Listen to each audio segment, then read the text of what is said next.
ketika tukang cukur menghunuskan pisau untuk meratakan godek, aku tersentak. Baru menyadari bahwa kehidupan berbahaya. Dunia manusia lebih buas dari rimba raya, mengancam, di mana-mana menganggap bahaya. Siapa yang dapat menjamin tukang cukur itu tidak akan hanya merapikan godek dan jenggot kita? Bagaimana kalau ia menghunuskan pisau itu ke leherku?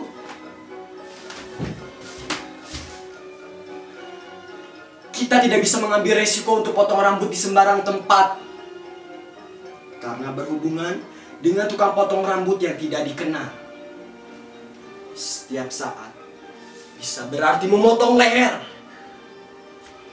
Bahkan dengan tukang cukur yang sudah dikenal pun, bahaya akan selalu ada. Bagaimana kalau pisau yang terhunuskan di tangannya itu menimbulkan inspirasinya, memanggil kenangan-kenangannya kepada perasaan marah, jengkel, atau keki? Mungkin terhadap orang lain. Tapi bisa saja emosi itu menggerakkan hatinya untuk memaksa kita jadi santapan pelepasan.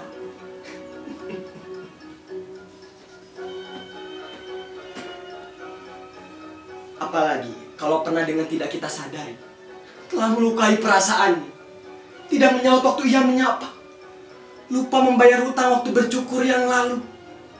Ia kan juga seorang manusia biasa yang hatinya bisa goyah kalau memegang pisau.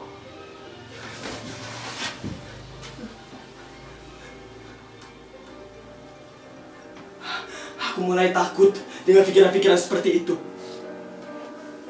Kalau rambut sudah digunting, aku langsung bilang stop. Tidak usah dirapikan dengan pisau. Aku hampir tidak pernah memberikan kesempatan tukang cukur untuk memegang pisau, apalagi di dekat leherku.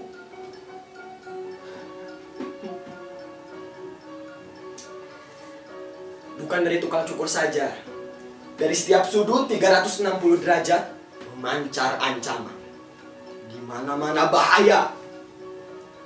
Coba, apa jaminannya? Kalau kita pesan makanan di restoran, koki restoran tidak akan memasukkan racun tikus ke dalam makanan? Kita tidak tahu siapa yang memasak di belakang sana. Kita tidak bisa nyelonong dan melihat mereka memasukkan bumbu ke dalam makanan setiap kali kita mau makan.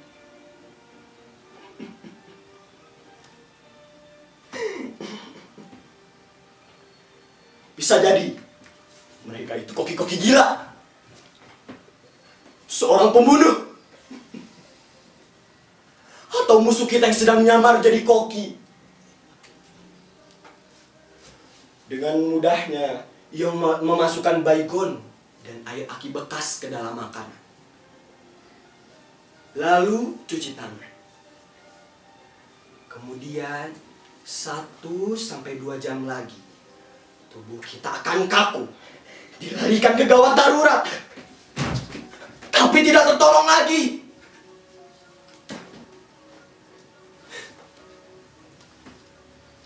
Dan jaminan apa yang ada di jalan raya yang dapat menjamin mobil yang datang dari arah depan atau belakang kita tidak akan melindas kita?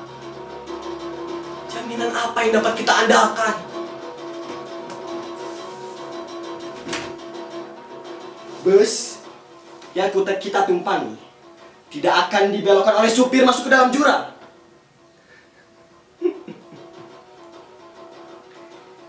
Jaminan apa yang dapat kita andalkan? Dokter-dokter bukannya memberikan obat penyembuh, tapi justru ramuan kimia yang merangsang kanker ganas di tubuh kita. Dan jaminan apa yang ada di rumah yang dapat menjamin bahwa kabel-kabel listrik tidak akan putus lalu menyengat kita yang sedang enak tidur? Di mana-mana, di rumah, di sekolah, di jalan raya, Bahkan di WC umum sekalipun, bahaya akan selalu mengintai. Kita hidup tanpa perlindungan. Kita harus melindungi diri kita.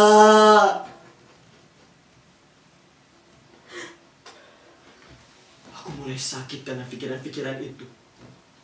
Aku begitu cemas. Aku sudah memvonis orang lain sebagai pembunuh. Kehidupan adalah ranjau. Dunia adalah gelanggang pembantaian. Jalan satu-satunya untuk menyelamatkan diri dan menyelamatkan orang lain adalah pengorbanan. Dan aku berusaha untuk memperkecil hubunganku dengan siapa saja. Aku berusaha untuk mempersenjatai diri dengan rasa awas, was-was, dan curiga terhadap segalanya.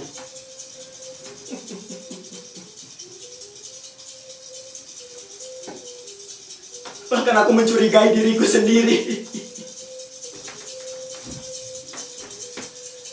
Siapa yang dapat menjamin bahwa aku dapat dipercaya? Karena aku terdiri dari otak, rasa, serta emosi. Kalau emosi sudah meluap, rasa akan terbakar dan otak bisa lumpuh. Dalam keadaan begitu aku bukan lagi manusia, tapi binatang. Calon robot pembunuh.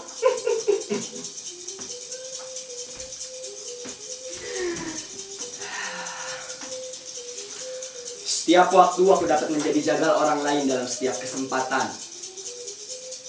Karena siapa yang dapat menjamin aku tidak akan meraih pisau makan di restoran, lalu menusukkannya ke lambung orang makan di sebelahku yang matanya begitu menjijikan? Siapa yang dapat menjamin aku tidak akan berteriak bohong, bangsat, babi, dan segalanya dalam sebuah pertemuan resmi, ketika seorang wali kota dihadiahi kehormatan sebagai putra terbaik?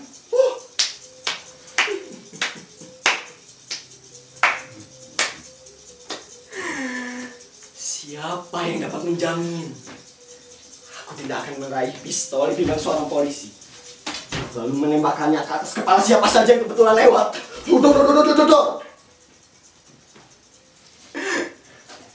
Tak ada jaminanku. Dan karenanya juga tak ada gunanya pergaulan. Tak ada gunanya pertemuan dengan manusia-manusia lain.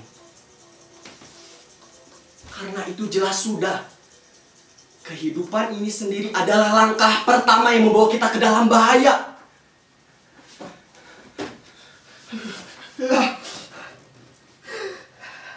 Dengan pikiran-pikiran seperti itu, aku lalu menyepi.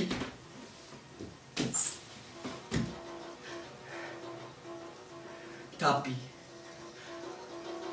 ketika sepi, sunyi pengasingan diri juga tidak memberikan ketentraman. Karena bahaya itu sudah bersarang di dalam hatiku. Aku putus asa. Bagiku kehidupan tak lagi memberikan apa-apa, kecuali hanya malapetaka dan kekalahan.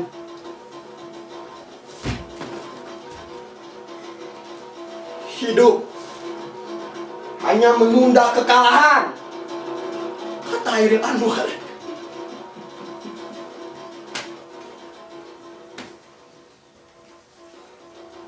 Di depan mataku, setiap detik terbentang jalan ke jurang keruntuhan. Manusia-manusia semua adalah makhluk tak beradab. Arus deras pikiranku malam itu mewabah bagai air bah.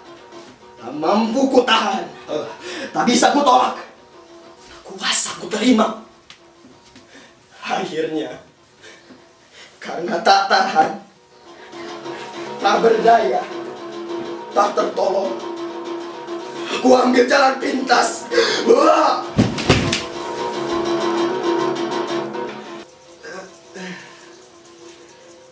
Aku tak dapat memikirkan jalan yang lebih baik dari ini. Bagaimana menghentikan bahaya yang mengepung di sekitarku? Bagaimana menghentikan bahaya yang mungkin berasal dari sel-selku sendiri? Setiap manusia adalah bom waktu buat orang lain. Jalan satu-satunya untuk menyelamatkan diri dan menyelamatkan orang lain adalah pengorbanan. Hentikan semua! Hentikan semua! Tebarkan tirai gelap yang tidak dapat tertembus mata siapapun. Tidak bisa didobrak oleh bahaya macam manapun. Kecuali oleh suara Tuhan. Kecuali oleh sentuhan tangannya.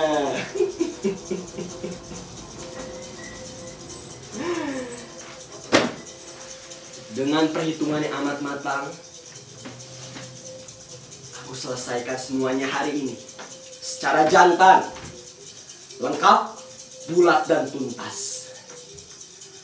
Perpisahan ini akan mengantarkan, setidak-tidaknya mendekatkan kita kepada ketentraman, perdamaian, harmoni dan kebahagiaan.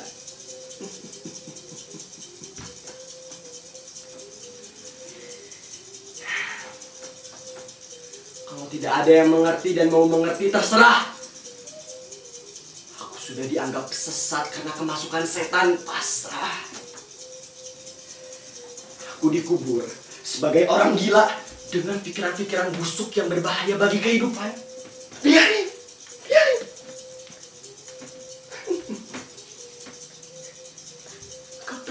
Kepergianku justru disyukuri. Boleh.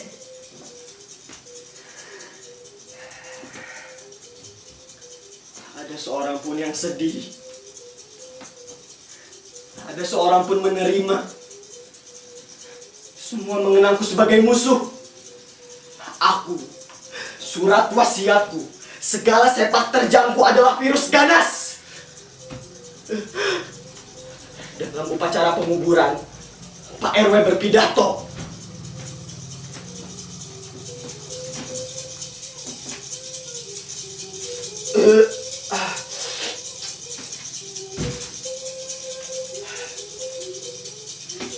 Sesat, pikiran sesat. Saudara-saudara semua, orang yang masih hidup tentunya.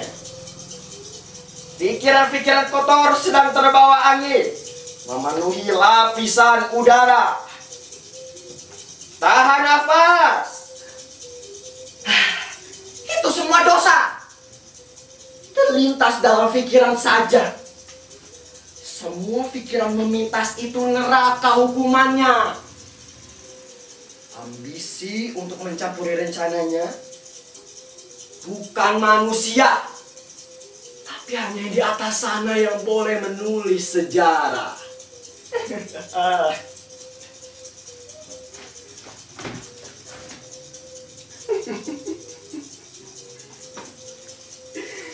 Semua media massa memompa fatwa Pak RW. Semua kenalan-kenalanku mengingatkan orang yang belum kenal aku supaya awas. Pikiran-pikiran kotor sudah menggunakan topeng suci dan sudah gentayangan. Yang belum kenal aku, yang belum mengerti alam pikiranku, tambah keblinger.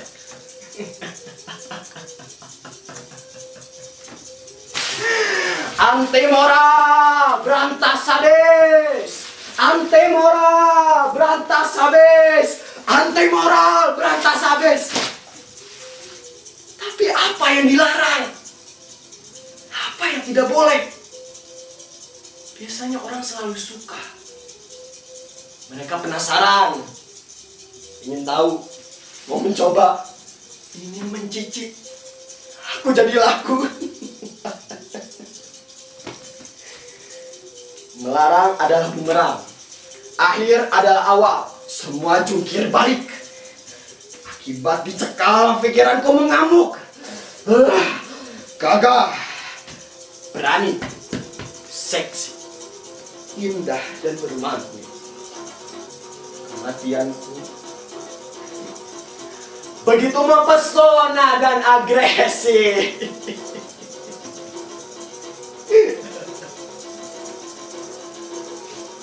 Penguasa langsung mengumumkan.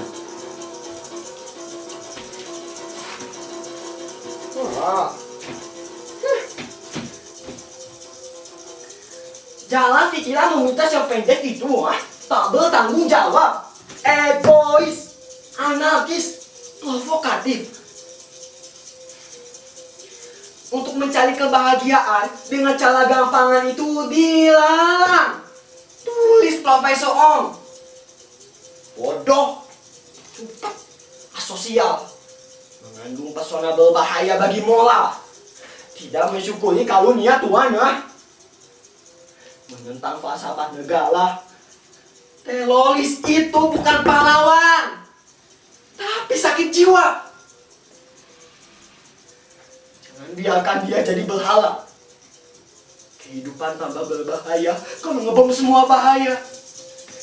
Itulah bahaya sebenarnya.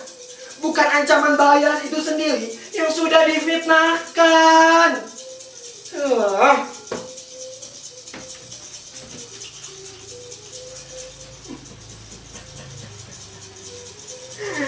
Bang Mas kan, Pak Kayom, Profesor kan, Dr. Siti Fadilah, Profesor Dr. Emmanuel Den Bagus, Dr. Kwak, Araf, bahkan tak kurang dari mantan Menteri Kebudayaan, Pak Fad dan Presiden Sak memberikan suaranya.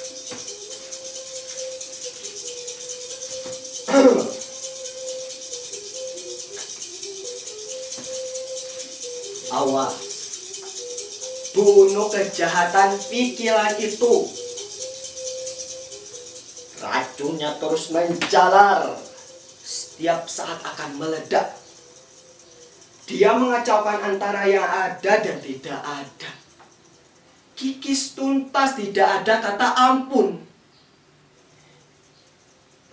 Bukan karena pikiran itu yang besar, tapi karena begitu sederhana, mudah, naif, menjanjikan suatu penyelesaian yang keji terhadap kenyataan dunia yang kompleks.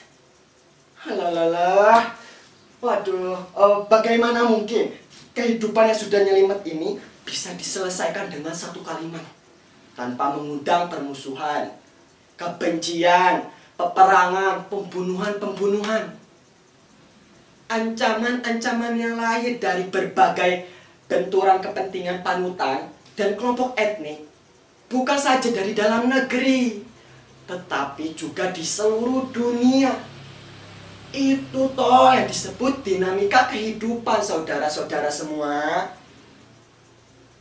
Pluralisme itu bukan bahaya. Bahaya itu bukan ancaman. Ketakutan kepada bahaya yang sudah tidak terkendali akan menimbulkan kebuasan.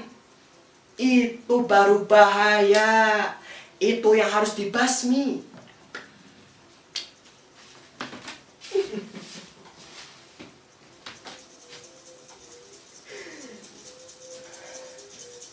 Lalu, angin puting beliung bertiup sebaliknya. Propaganda kebencian menyerang dari segala jurusan. Aku dikejar-kejar.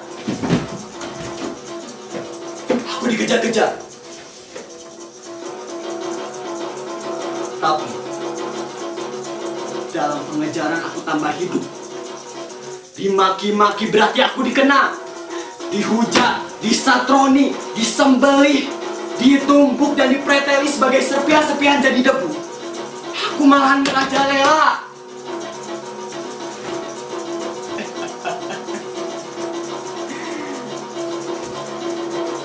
Setelah dibungkam dan setelah dihabisi sebagai kambing hitam, aku bangkit, lahir, tumbuh dan tambah perkasa.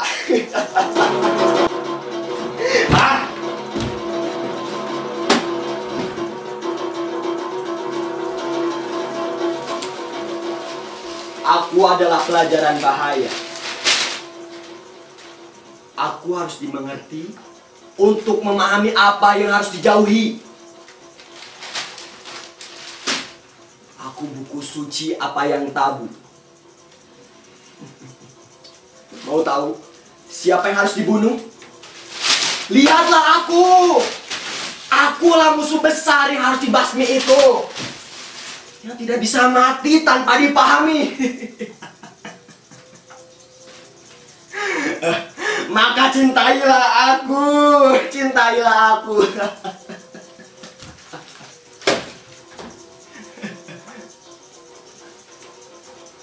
Anak-anak sekolah diwajibkan awas. Aku dipaku pada setiap kepala, dicontreng pada setiap pojok kehidupan, dari tempat kecil sampai ke tempat tidur. Orang waras, orang pintar, orang melek, bego, sakit jiwa, semua harus waspada.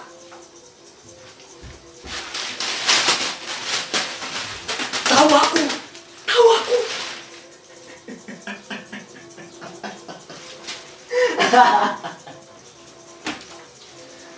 Aku jadi tambah populer dan mewabah.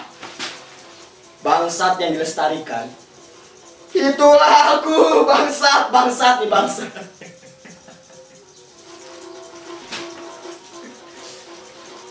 Yang tidak ngeh jadi tahu. Yang tidak tahu lalu terusi. Yang terusi lalu bertindak. Yang bertindak makin ganas. Yang ganas kontan hilang ingatan. Yang hilang ingatan bablas karena yakin akan masuk surga.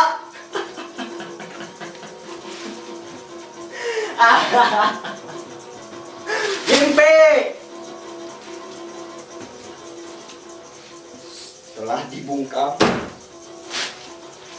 berjuta bahaya kali. Lahir galak, gigit-gigit, penuh dendam.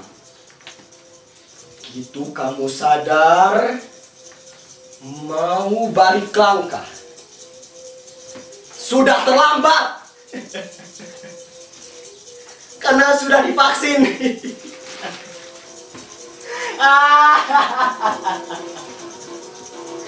Itulah bahaya sebenarnya. Itulah yang harus dibasmi. Dunia manusia lebih buas dari rimba raya, mengancam di mana-mana,